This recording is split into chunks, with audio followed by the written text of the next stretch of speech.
Assalamualaikum warahmatullahi wabarakatuh. Perkenalkan, saya Putri Nuriana, NIM K1A 018063 dari Program Studi Farmasi Fakultas Kedokteran Universitas Mataram. Pada kesempatan kali ini, saya akan menjelaskan mind mapping atau peta konsep mengenai materi Homo flagellata jenis Trypanosoma brucei gambiense. Adapun subbahasan yang akan dibahas yaitu aspek biologi, transmisi, gejala, siklus hidup, diagnosa, dan terapi. Trypanosoma brucei gambiense merupakan parasit ekstraseluler yang menjadi masalah kesehatan utama di benua Afrika Barat, di mana parasit ini ditularkan melalui gigitan lalat CC yang bisa menyebabkan penyakit sleeping sickness atau penyakit tidur. Adapun aspek biologi dan morfologi Trypanosoma gambiense ini yaitu berbentuk panjang pipi khas seperti daun yang terdiri dari kinetoplas yang merupakan gabungan antara bleparoplas dan badan parabasal, memiliki bentuk bulat atau batang, ukurannya kurang dari inti, bisa di depan atau di belakang inti, dan berfungsi sebagai pergerakan. Kemudian ada aksonema yang merupakan titik keluar dari bleparoplas sampai keluar permukaan. Kemudian ada undulating membran yang merupakan lipatan seperti selaput yang melingkari badan parasit dan terbentuk seperti kurva-kurva dan membantu dalam pergerakan. Kemudian ada nukleus atau inti, ada karyosom yang merupakan massa padat seperti benang-benang kromatin, kemudian ada sitoplasma, dan yang terakhir ada flagel yang berfungsi sebagai alat gerak. Parasit ini berukuran sekitar 15-40 kali 1,5 sampai 3,5 mikrometer. Melakukan pembelahan secara biner, kemudian bentuk infektifnya yaitu Trypomastigot metasiklik dan bentuk diagnostiknya yaitu Trypomastigot. Adapun jalur transmisinya yaitu ada dua jalur. Yang pertama gigitan lalat CC. Trypanosoma gambiense ini ditransmisikan melalui gigitan lalat CC atau jalur salivaria yang nantinya Trypanosoma akan berkembang di bagian perut nyamuk dan akan naik ke kelenjar ludah dan siap untuk mentransmisikan. Yang kedua kongenital yang merupakan suatu manifestasi infeksi trypanosomiasis pada ibu hamil yang menyebar ke janin melalui transmisi plasenta. Kemudian gejala trypanosoma yaitu ada dua tahap, di mana tahap pertama disebut tahap parasitemia, yaitu penyebaran trypanosoma melalui darah, yang nantinya diikuti oleh masuknya parasit di dalam nodus limfa, akibatnya terjadi luka di bagian yang terinfeksi oleh lalat CC sehingga bisa menyebabkan demam, menggigil, kulit kemerahan, dan anemia, berat badan berkurang. Parasit ini menyerang nodus limfa sehingga sistem pertahanan tubuh terganggu. Akibatnya sistem pertahanan tubuh mengeluarkan antibodi yang mengakibatkan IgM naik dan mengakibatkan hepatus splenomegali atau pembengkakan hepar dan limfadenopati atau pembengkakan cairan limfa yang menyebabkan penyakit yang dikenal dengan Winterbottom sign. Kemudian tahap kedua, parasit memasuki sistem saraf pusat. Masuknya parasit ke sistem saraf pusat biasanya beberapa bulan setelah memasuki darah. Gejala yang dirasakan yaitu seperti sakit kepala meningkat, apatis, waktu tidur meningkat, atau biasa disebut dengan penyakit sleeping sickness, diikuti koma, dan meningoencephalitis atau peradangan selaput otak. Kemudian, siklus hidup dari Trypanosoma yaitu ada dua. Yang pertama, dengan jalur salivaria atau transmisi inokulatif, yaitu penularan pada vertebrata terjadi melalui gigitan. Kemudian yang kedua yaitu sterkokaria, yaitu perkembangan Trypanosoma awalnya terjadi pada usus nyamuk.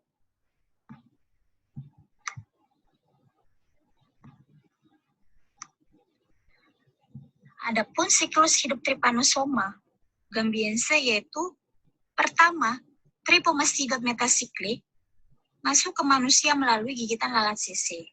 Kemudian ketika berada di dalam darah, bentuk Trypomastigot yang kecil akan berubah jadi bentuk Trypomastigot yang panjang dan pipih. Kemudian Trypomastigot mengalami pembelahan untuk memperbanyak diri dan bentuknya agak memendek atau intermediate. Selanjutnya, Trypomastigot akan berubah menjadi bentuk yang lebih pendek atau bentuk short stumpy. Bentuk short stumpy ini akan melewati aliran darah dan bisa masuk ke sistem saraf pusat.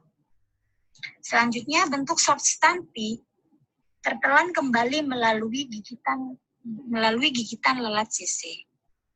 Setelah substansi masuk ke dalam usus lalat, dia akan berubah menjadi bentuk yang memanjang dan pipih. Kemudian tripomastigot yang bentuk panjang memperbanyak diri. Kemudian di kelenjar saliva bermigrasi menjadi epimastigot. Dan berkembang biak menjadi bentuk tripomastigot metasiklik atau yang kita kenal sebagai bentuk infektifnya, dan ditransfer kembali ke manusia melalui gigitan lalat CC.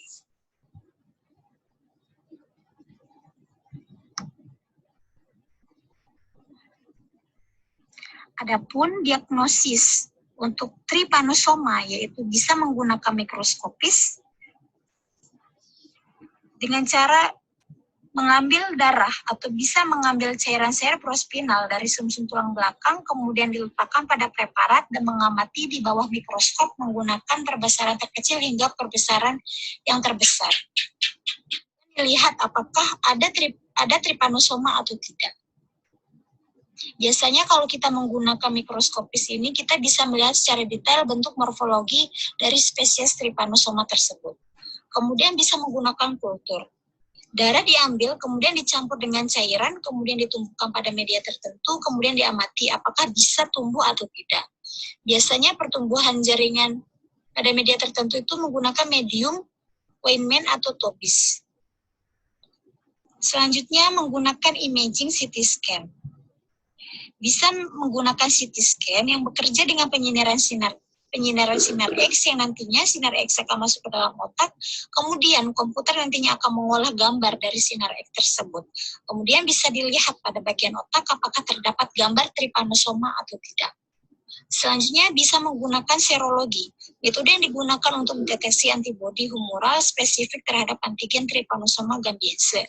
Dilakukan dengan cara pengambilan darah, kemudian diuji ikatan antibodi dengan antigennya. Biasanya bisa menggunakan rapid test. Dan yang terakhir yaitu diagnosa molekuler. Biasanya kita menggunakan PCR atau polymerase chain reaction, merupakan teknik sintesis dan amplifikasi DNA untuk mengidentifikasi trypanosoma hingga tingkat spesies tertentu, di mana dalam hal ini menggunakan DNA, kemudian dilihat DNA sampel dari DNA kontrol trypanosoma. Berdasarkan teknik diagnosa tersebut, interpretasi yang dapat dipilih untuk diagnosa trypanosoma brucei gambiense yaitu menggunakan mikroskopis. Hal ini dikarenakan biaya yang digunakan lebih murah dan hasil yang cukup akurat dari bentukan mikroskop yang dapat membedakan morfologi dari bentuk trypanosoma gambiense dengan trypanosoma yang lainnya. Selanjutnya yaitu untuk terapi trypanosoma brucei gambiense yaitu bisa menggunakan terapi farmakologi dan bisa menggunakan terapi non-farmakologi, di mana terapi farmakologi bisa menggunakan pentamidin. Jadi sebelum masuk ke sistem saraf pusat, pentamidin diinjeksikan secara intramuskular dengan dosis 4 mg per kilogram berat badan 1 kali sehari selama 10 hari. Kemudian bisa menggunakan suramin dengan dosis 1 gram pada hari pertama, ketiga, kelima, 14, dan 21, atau menggunakan dosis 20 mg per kilogram berat badan dengan 5 kali injeksi intravena selama 7-10 hari. Kemudian bisa menggunakan melarsoprol yang bisa melewati sawar darah otak dengan dosis 2-3 mg per kilogram intravena selama 3-4 hari. Kemudian terapi non-farmakologi yang pertama terhadap lalat, dengan cara mengontrol vektor dengan peptisida, yang kedua menggunakan revelan seperti autan, selanjutnya bisa menggunakan perangkap insekta atau tabir yang menjadi target serangga untuk hinggap yang telah diberikan insektisida. Kemudian yang terhadap manusia dengan cara pembersihan kandang ternak secara berkala, baik kotoran dan sisa makanan. Kemudian pemotongan hewan yang sakit di malam hari untuk menghindari lalat. Kemudian pada sisa pemotongan hewan harus dibakar, dikubur, dan di lokasi dicuci hingga bersih. Sekian peta konsep dari saya, semoga bermanfaat. Terima kasih. Wassalamualaikum warahmatullahi wabarakatuh.